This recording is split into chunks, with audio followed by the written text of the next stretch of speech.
Fights! All right, all right. Party people in the place to be, vandals and whatever else might be out there, either messing with hex tech or popping some shimmer. I don't judge either way, you're gangster. This is a brand new episode of Buzz Bites. It's been a while since we've done one. I think it was around Halloween time we did the last one for Return of the Living Dead Part 2. So it's pretty groovy to be back doing this. And this is our first time that we're going to be doing a TV show and an animation. And Joe, what TV show animation are we going to be talking about today? We're going to be talking about the new Netflix series called Arcane, based off a video game of called the League of Legends, and it was pretty damn good.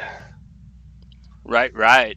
Um, this show is unreal. I did not expect it to be as killer as it is. We're going to get into that in a minute, but we're going to do a quick little check-in just really fast to see if Joe's got any cool shout outs. Joe, you got anything you've checked out recently that you want to, let the people know about? Finished up Big Mouth. That was pretty good. The is it fifth season it's on already? That was pretty good. As always, started Chucky. Started watching that a little bit. I think we're a little more than halfway. I've enjoyed it. I mean, some people might not like it, but if you love Chucky and all those movies, then you should enjoy this show. It's pretty good. Comics. Well, I've read a few things. I've read what have I read?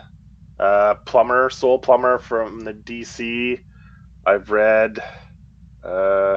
Anyway, I don't have them in front of me, so I can't remember exactly all the stuff I've read. I got the Crow hardcover in this week, so I cracked that open the other night, started reading that a little bit. Uh, I got Maria Wolf's book that she did the interior art on called Memorial Run or Road. Was it Run or Road? Anyway, I picked that up off Kindle, reading that digitally. So, I mean, I love her covers, so it'd be nice to see what she does with some interior art in a book. Yeah, That's pretty awesome.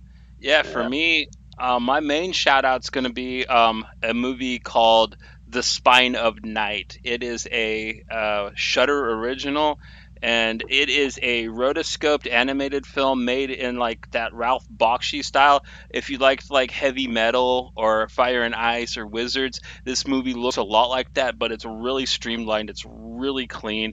It's probably my favorite movie of the year. It is just a really rad dark fantasy gore ride that has some great voice acting, and it's just a total blast. It's what it's meant to be, and I can't put enough emphasis on check this out. In my opinion, it's worth paying 1 month of Shudder just to watch this movie alone. But you also got Creep Show and Blood Machines, and like there's a lot of really good stuff on Shudder to watch, anyways. But Spine of Night is a really good reason to get you across the threshold and actually check that streaming service out. And as for comics, I got a thing that from Manny Shape, our buddy that writes El Croto, Ashcan, called Ape Fights. It was really fun. He wanted to get my feedback to see if it works. I don't know if this book will ever get released, but it's one of the rare things that like only I own, so I wanted to shout that out. And on top of that, I finally got my physical copy of issue 2 of Cult Heroes by Raymond Estrada. I absolutely adore this man's art. It is so gorgeous, and it's such a fun comic book. It's like a history of violence meets kick-ass. I mean, how do you get any cooler than that? And yeah, that's basically my check-in. And That movie, it's not on Shutter. Is it on yet, or is it supposed to be coming soon? Or because I went and checked the other day and I couldn't find it. it's a Shutter original here, and I know that you can also rent it on YouTube, and I Okay, think it's on Amazon as well. okay, I'll have to go check. Well, because in Canada it's not always the same because of broadcasting rights and all that stuff. So, but usually Shutter is usually pretty much the same. But anyway, I went and checked and I couldn't find it on Shutter. So, because I have Shutter, so I don't know. Maybe in Canada we don't have it yet. It'll probably be coming soon though. Okay. Yeah. But on to the main entree of tonight. We are, of course, talking about the Netflix original hit series Arcane, and this is probably going to be one of the most popular things we were ever going to cover on one of our shows, at least at this point.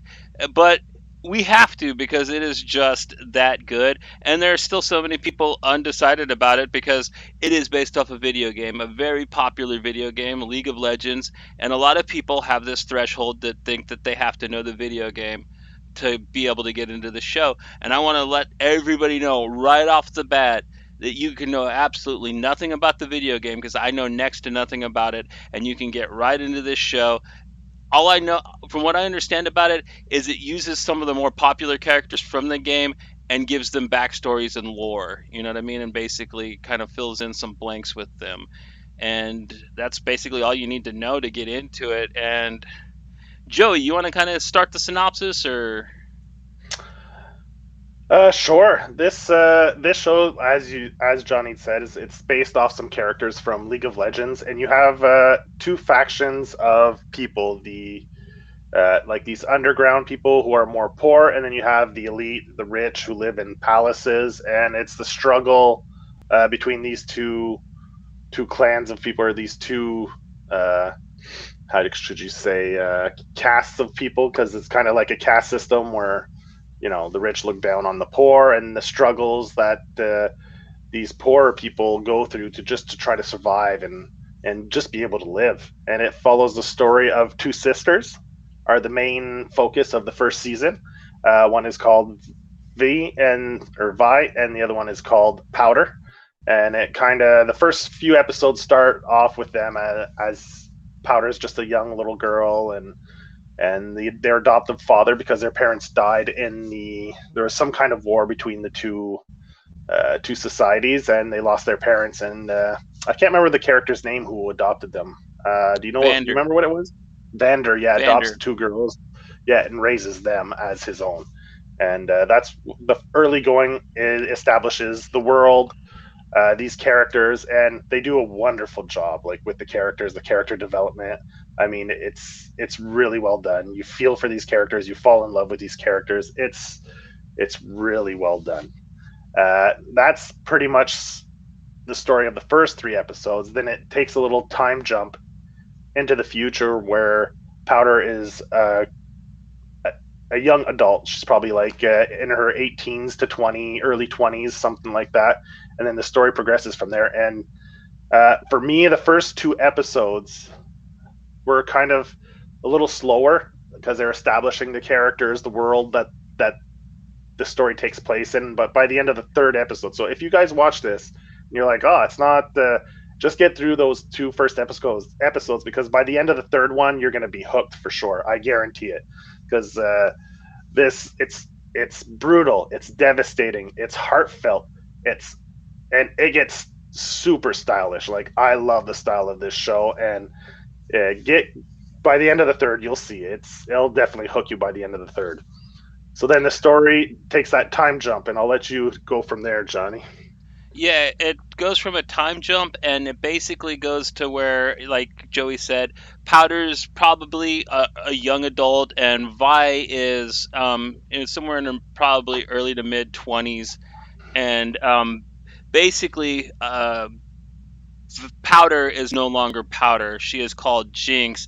What the show brilliantly does, and Joey kind of hopped over in the original one, is even when she was a little girl with Powder, they showed that she is prone to fits of rage, and it's done very well because she's kind of picked on in the first couple episodes, and there's these scenes where she's kind of having it out like little girls do, but she kind of goes a little extra. She kind of starts Yeah, freaking out and screaming, so they show you these little early warning signs.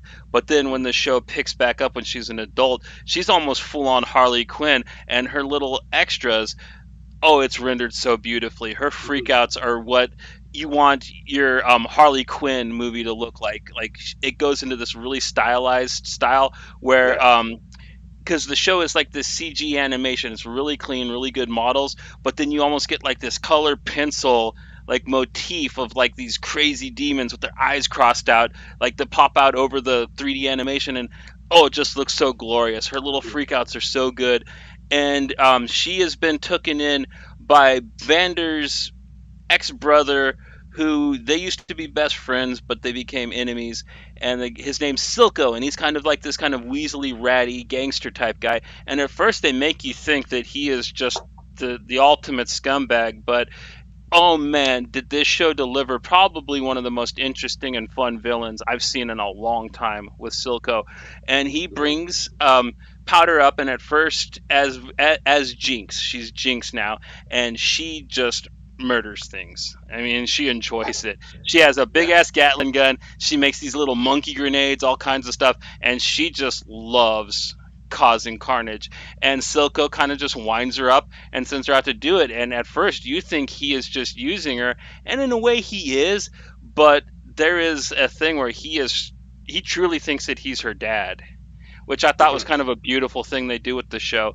But meanwhile, you're wondering where Vi is, and you end up finding out that Vi, instead of trying to kill this little girl, they just locked her up in prison. So she's been there for the better part of a decade, just getting buff.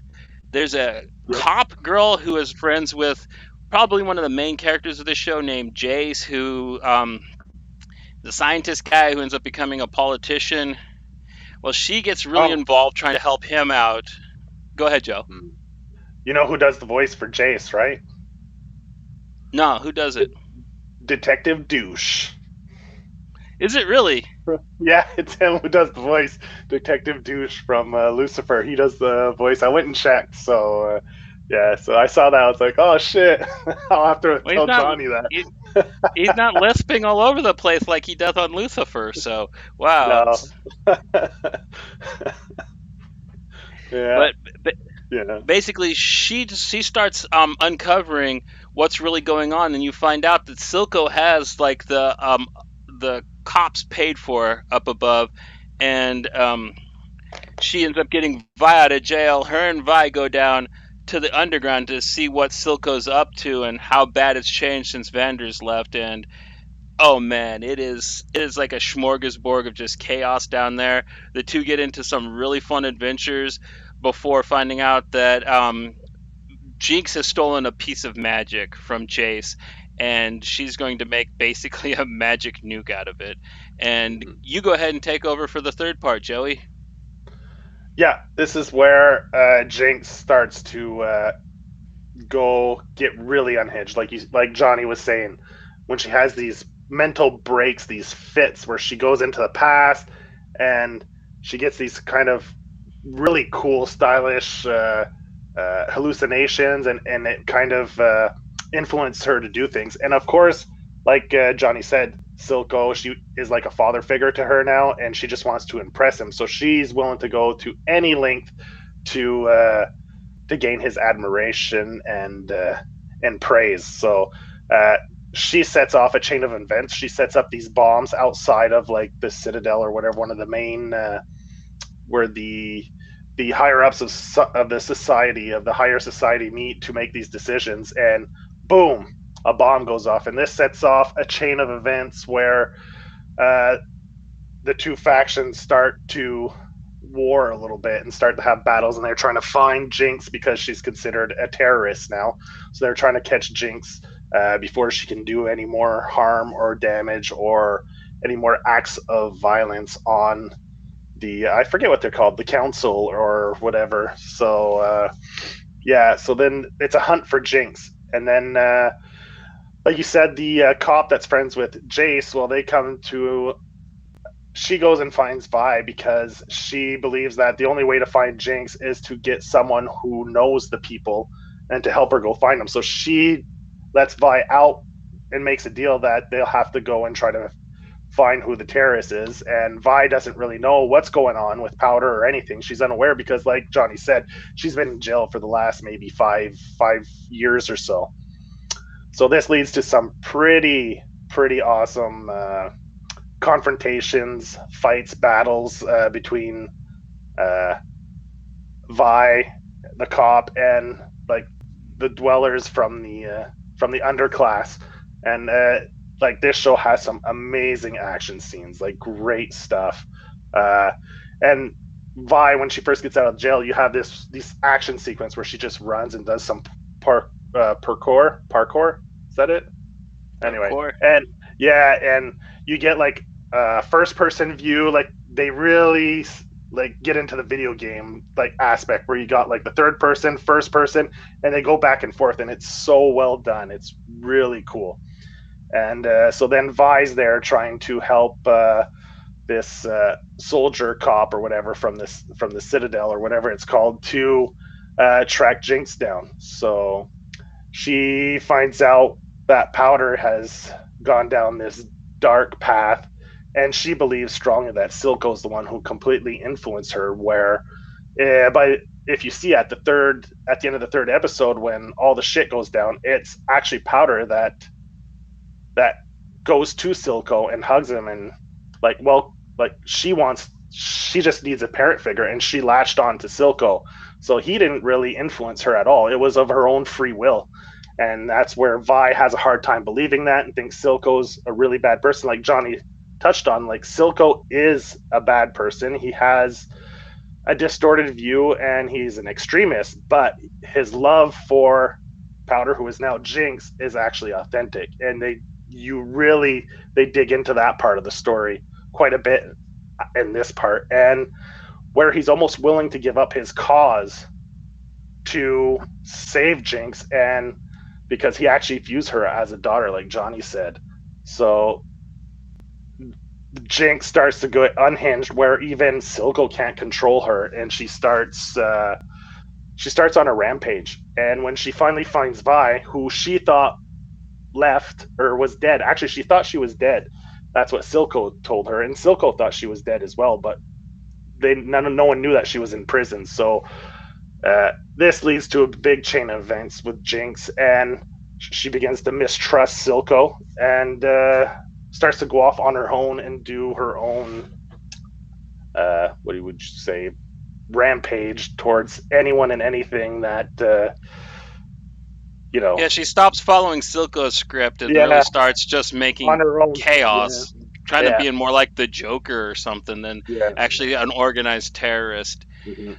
One of my favorite things about the show is it has such a huge cast, but the way it Yeah. introduces the new more characters is great because they wait till you have a really good working understanding of a character and then they bring in other people from their past and they're like, okay, these guys are going to be important too, and then they teach you more about the character you've already met while getting to know these characters. And I think Hmm. that it was really done seamlessly. You get that a lot with Yeah.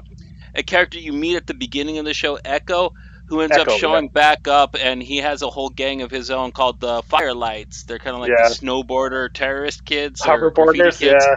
Yeah. Yeah. They ride the hoverboards there. That's pretty cool. They all wear masks, and yeah, those guys are pretty cool. And they have a huge standoff with Jinx as well. And they kidnap Vi once Jinx and her meet each other and kind of start setting things straight. Like you said, they show up and take Vi, and that's where Jinx really, you see her how crazy and unhinged she is, how she can get. And that's where Vi first notices how like Powder doesn't exist anymore. It's just Jinx. It's this personality of hers, this other side to her that's taken over. And she starts to realize that maybe there's no way of getting her sister back, Powder. So yeah, and that's where the it's heartfelt, it's sad, it's tragic, and the story of, because Jinx, she still got a little bit of Powder in her. She still loves Vi. She doesn't want anything bad to happen to her. Like she said, you were never gone from me. You were always there telling me, you know, do this, do that, like in her mind. Like her sister was always there to guide her, and that leads into one of the last scenes where she really loses it and kidnaps everyone and ties them up, and it leads to that ultimate last scene at the end that I don't know if you want to tell people, seeing as how it's a new show, but No, yeah, yeah, we'll go ahead and avoid major yeah, spoilers or most spoilers. Yeah, but mm, dude, it ends about as hardcore as first season can mhm, end. Yeah, Much like how the first arc of the show ended about as hardcore as you could. I mean, I don't mind spoiling the end of the third episode, which is when I knew I loved it. I liked it from the start. I thought it was a little kitschy, little kitty. You know, they were sneaking in, they were yeah, going to steal some mhm, stuff, they were going to do some grand adventuring, and it has kind of warped out to where like there was a rival kid gang that was working for Silco, and it was all working to try to undermine Vander. But then you yeah. get the whole thing where Powder just wanted to help, so she loads her monkey with the rocks, and boom, boom, boom, and oh my god, how traumatic was the end of that third episode, Joe? Like, Oh god man, damn. I was like I told you, man. The first two episodes, I was like, okay, this is all right. It's because you're the one who recommended this on our Discord. You're like, oh, you guys have to go watch this, and I think you'd already been up to maybe episode 6 by then. So then I was like, all right. So I put it on, and but by the third episode by the end, and like the rocks, they have like this power, and I don't know, they can inject. Is it from those rocks or is it a whole nether thing? I can't remember, but Silco, the way he injects people and it gives them like this monstrous powers. And man, those fight scenes when they're jacked on that shit, like the glowing stuff, is The just insane. shimmer. It's so cool. The shimmer, yeah, the shimmer.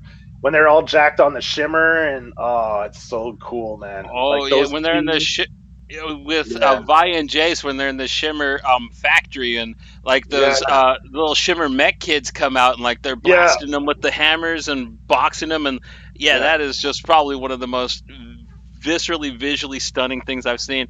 Aside from maybe the start of episode 7 with the graffiti art when they introduce Echo again with his clique, I really yeah. love that, and his run in with Powder. That was probably my two That was favorite really animated cool. parts, Yeah. with the stopwatch and the flashbacks Mm, fight scene. Oh, dude, whoever came up with some of the shots for this show is a genius. yeah. Like, Like like I'm not the biggest fan of CG animated stuff kind of style. Sometimes I find, they try to make it look too real. Like their ultimate goal is to make this look like a real person, but I would just rather watch a live action thing than have to watch an animation that's almost like a real person.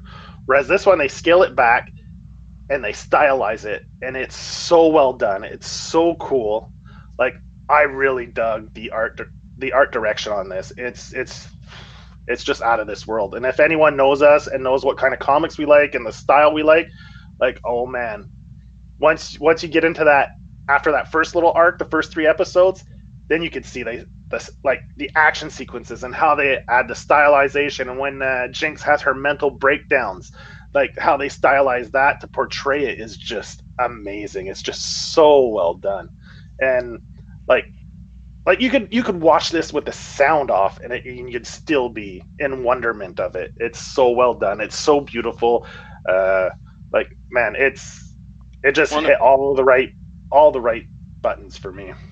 and a few of my favorite fight scenes. I wish I could have turned the sound off because I'm not a hugest fan of the band Imagine Dragons, but there Oh are yeah, these really really good fight scenes set to their music where like you just hit these audio cues, and they usually involve Vi, and oh man, are they just done better than anything I've seen in mm-hmm, animation. Like they are mm-hmm, legit really good, like yeah. Korean movie like Uh, type fucking fights.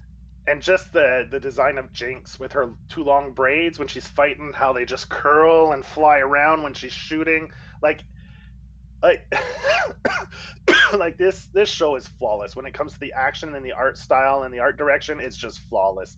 Like I mean, I can't think of a movie or a show that's done it any better. Like it's really that good. Mm. And then Right. yeah, and then like we'll do some, and the voice acting was actually really good. Like you have some known actors and you have some like guys that are just voice actors that do a lot of video games and stuff, but they have a mix of both. And I think everyone does a great, fantastic job in this. There's not one actor in it that is cringeworthy, or like everyone just hits the mark perfectly.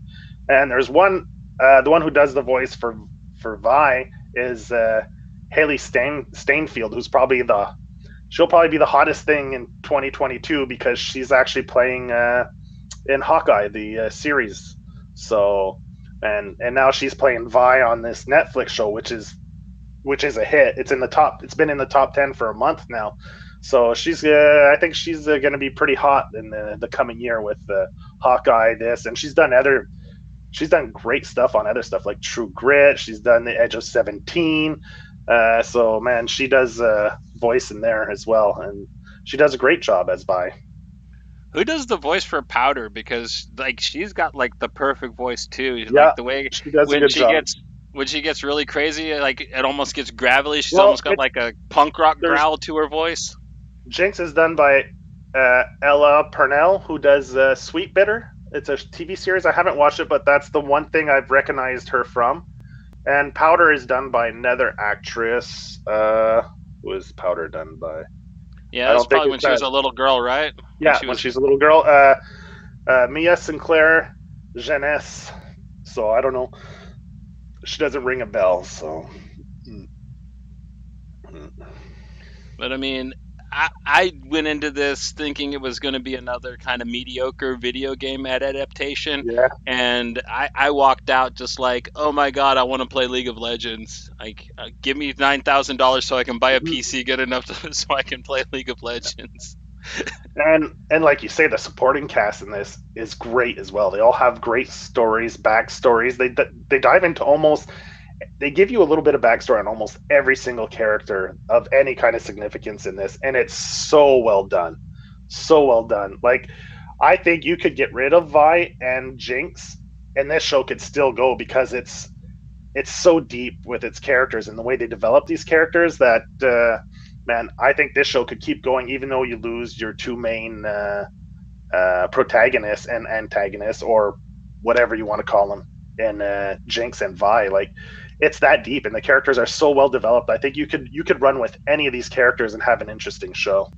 Well, like I said, like I'm really hoping that this spurs off a whole line of comic books because, like, yeah, you can have the show set up to carry on the uh, Jinx and Vi fight at least Mhm. until that runs out of steam, and then they can Yeah, just introduce other League of Legends heroes. You know what I mean, and do like stories like this with them.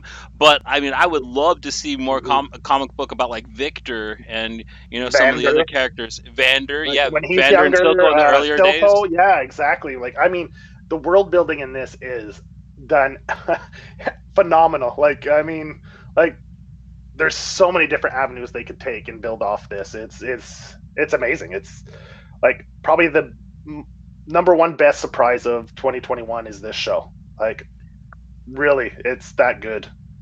Every now and then you'll find something that actually lives up to Mhm. its hype because everybody in the world is talking about how good this show is, and that's because it legitimately is that damn good. I mean, it. I would say that even though it's pretty brutal, you could probably still watch this with older kids. I would say Mhm. like 13-year-olds. Oh, easily, yeah. Because yeah, for sure. Because it's definitely got like that family, that rooted family underlying story in it. Uh, there's so many themes they cover in this. Like uh, uh, anyway, How one like bad like decision, how saying one stupid thing to yeah, somebody you love could be the worst thing you ever did because it could be the last thing you say to the person that you love for a long time and and it could affect them yeah, because the whole character of Jinx is you end up finding out is Vi's fault. It's almost like how Batman created the Two-Face yeah, or something like that. yeah. It touches on mental illness, discrimination, class system, how people are judged based on their stature. Like I mean, this show covers all kinds of themes, whether blatantly like right up front or even subtly. Like it's layered, and there's a lot that like I rewatched it. I just finished rewatching it today for the show, and man, it was just as enjoyable the second time around. Yeah, I've watched it all the episodes twice, Hmm. and yeah, I think I could probably sit through it again, no problem, in the near future, and a few more times after that. And yes, Hmm. Fred, I think this is something that you would definitely like. I don't know if you'll love it as much as us, but I Hmm. think you'd have a lot of fun with it because I mean, it's just a really good action show on top of being pretty solid with the drama as well. Yeah, it's definitely got like a strong steampunk vibe to it. Like in the world, the way it's built, it's pretty cool. Like just the gloves that Vi wears are so cool. that she Yeah, uses to fight, that Vander uses too. Like in the beginning, those are pretty cool. Yeah, like and like you see her training on the dummy, the boxing dummy machine there. To like those scenes are great too. Like where you see Jinx, she comes up to the machine and she gives it a go, and oh, she doesn't get the top score. She gets right under Vi, and that's where she pulls out her, because she's that's one thing they establish when she's Powder as a little girl. Like everyone's better than her at everything. Like the parkour, they're stronger, faster, more agile. But there's one thing Powder was better at than all of them, was she was a good shot.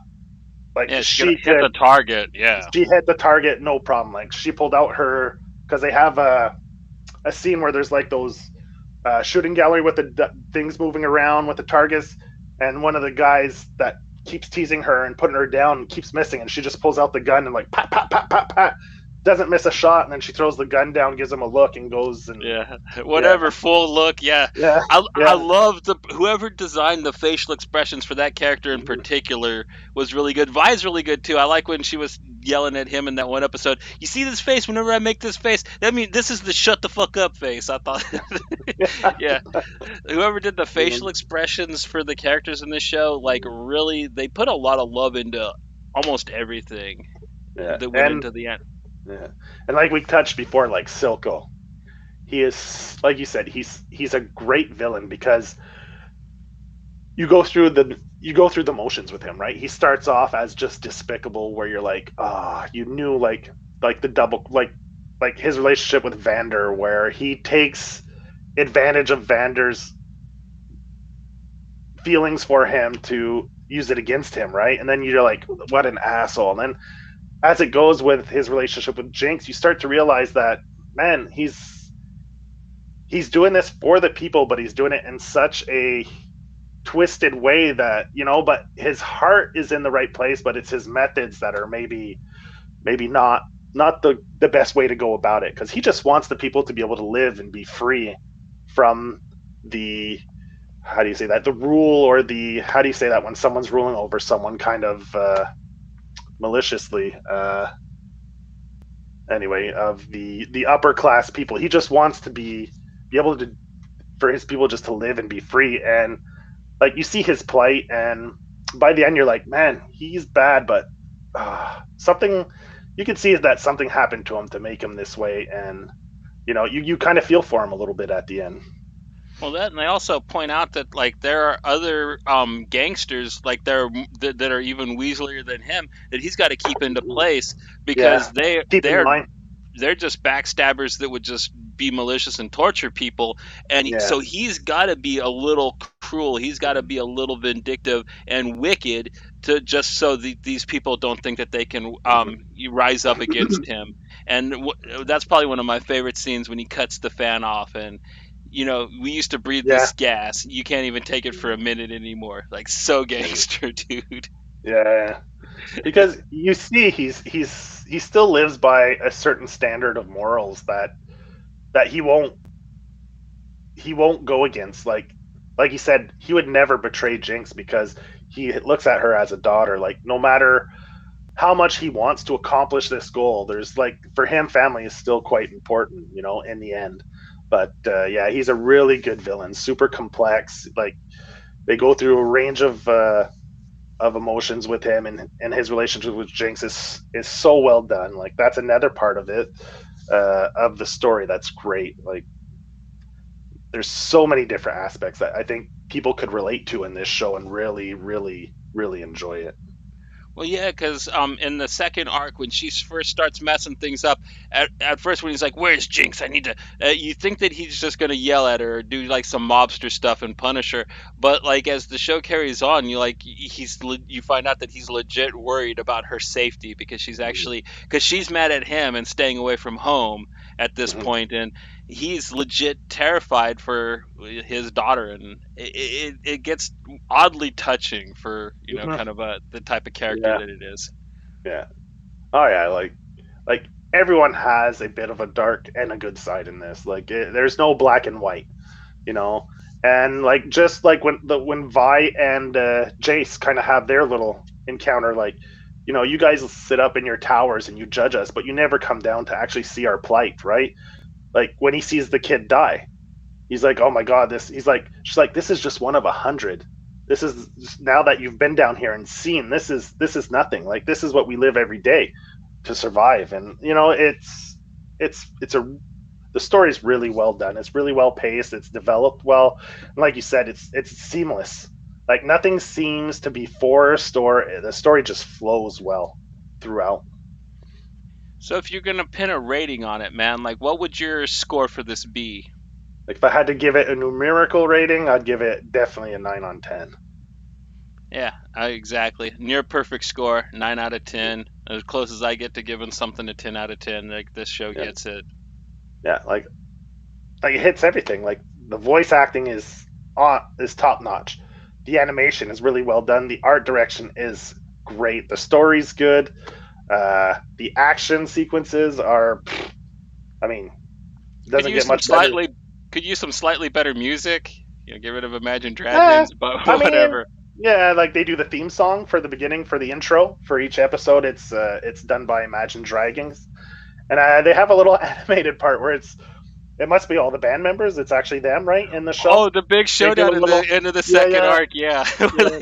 I think that's actually them in there that they animated into the show. So whatever. I mean, I'm sure some people love Imagine Dragons and they'll dig it, but like I probably don't dislike them as much as you do, and I'm not the biggest fan. So for me, I was like, it it seemed a little odd when I first heard it, and I was like, oh, Imagine Dragons is doing like the theme song, so it seemed a little odd, but I mean, it's not bad. It's okay.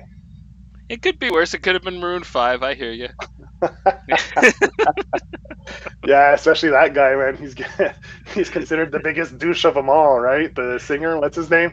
Adam Levine. Yeah, he's considered a super douche. Him supposedly, he won't sign autographs for ugly girls. I guess that's what I've heard.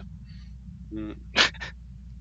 He publicly said it. I think he said it like I don't know if it was social media or something, but he's like, no, if the girl's ugly, I won't sign an autograph. I wonder if he'll be on animes with ugly girls. What a weird guy. What a weird thing to say. Like that's all I Yeah, gotta say. yeah. It's anyway. That's We're not here to talk about Adam Levine. We're here to talk about how awesome Arcane was. So yeah, man. If anyone had any doubts about this, like I did, obviously, like the first time Johnny's like, yeah, this is based on like I was like you when you said it's based on a video game, League of Legends. I was like, all right. And then the first two episodes, I was like, okay, let's see where this is going. And then by the third, you see they're serious. They're going to get into it, the nitty gritty, tell a serious story where there's consequences. Like this ain't Disney. This isn't no Disney story here. This is a great story, great animation, and man, like this is my biggest surprise of 2021, and it's really good. Yeah, I'm into that. I mean, I don't know what I was expecting when I watched it. I just thought that the animation looked cool. I liked that Mhm. it looked like somebody took CGI and painted over it. So I was like, Yeah. okay, I'll give that a look, see how Mhm. that plays out. And I was hooked right at the first episode, to tell you the truth. But it did get more grounded. It got more gangster as it went on, Yeah. and I liked it more and more as it Yeah. continues. So Oh yeah. And then like it was broken down into three. Like if you watch it when it first came out, I think they released it in three separate parts, like three episodes, and three episodes. Right? They released it in 3 episode chunks. yeah, 3 episodes a week. Yeah, you got it. Yeah. So like in the beginning, it just looked like like your standard whatever animation Disney thing, and then ooh, the second three chunk of 3 episodes released, and you're like, ooh, when they show Jinx with her mental breaks, and you start seeing how the style like starts to break in, and then boom, the last three sections, that's where they break in when you said that Eco's gang and stuff, and they showed you another side of how they stylized it, where they broke in like the 2D animation and how they incorporated that into the 3D animation was just so Oh, well done. It especially was that amazing. graffiti style Yeah, with that's the what I mean. echo The character. 2D Like, graffiti style. Yeah, that was great. Like, man, this show does not lack in style. Like, it's so stylish and stylized, and it's oof, it's got the just good. substance to back it up too, though. It ain't just Yeah, style. no, it complements and adds another layer to it that just makes it that much more enjoyable.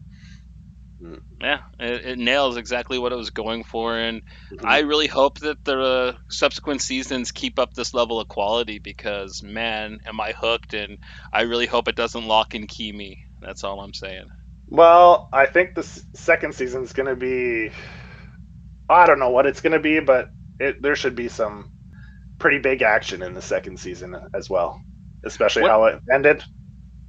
I hope that we actually get to see Powder and our Jinx and Vi box because there's one scene where they show Jinx go back to the old arcade and she rocks Yeah, Vi's old dummy, and it shows that she's learned how to throw some fists too. yeah, Whereas in the show, it's basically just Vi dodging bullets from Jinx. yeah. So I'd like to see them actually, Get into put an up the actual dukes. fight. Yeah. Yeah, that'd be pretty cool to see. Mm-hmm. Because Yeah. when she's rocking the dummy, it's really cool animated because she's got Yeah. her feet and her hair and everything like helping her Yeah. box. So Yeah, that's what I meant. Like Jinx, all the action sequences with Jinx are just beautiful to watch because of the character design with her two long blue, like her blue hair with the two long braids, and like just this. It's just beautiful. Like the motion, the action sequences are just fun to watch with the Jinx. It's really, really cool. also really Great like character. her creations, man. Like some of the weird Yeah. bombs she comes up like with the moth bombs, like that she blows the bridge up.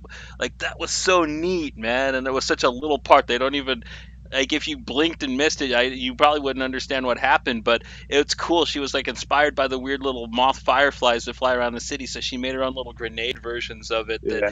oh, and when they detonate, it was just so fucking cool. Like Yeah. oh, just all And the little details to this everything, man. and like the scenes where she's in her room slash workshop are just really cool too. Just throwing grenades behind her and Yeah, boom.